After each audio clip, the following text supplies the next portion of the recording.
My name is Nancy Sausser, and I live in Maryland, right on the edge of DC. I decided to title it Quotidian Shift because, quotidian essentially means every day. And shift is, movement from one thing to another. So I wanted to have a title that was sort of large enough and non-specific enough to sort of incorporate all the different ideas that I'm working with, which are all part of my making process, but not necessarily important for everyone to know all the details of. But most of the work that's in the show somehow focuses on that interest in the inside versus the outside, and more specifically, a number of the pieces deal with the idea of shifting consciousness, and it's really sort of about the movement between those two things and what is it that you're paying attention to at any given time.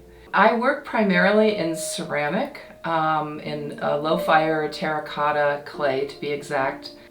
I think it just comes naturally to me. It feels like my sensibility. So I'm comfortable, and there seems to be just kind of a never-ending array of things that I can express as I move through life through that medium. And of course it morphs and changes as you go along, which is part of the interest of the whole endeavor. It's made me able to be, I think, more spontaneous with a three-dimensional form. I'm pretty much an abstractionist, although I have references often in mind.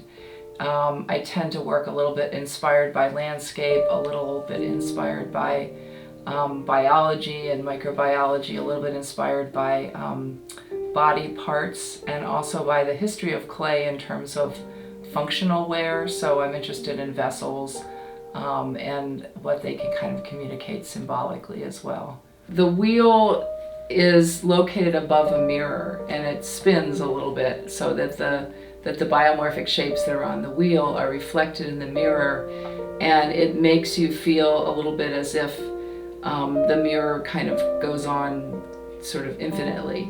I certainly want people to find it interesting and slow down a little bit and look at it and think about it.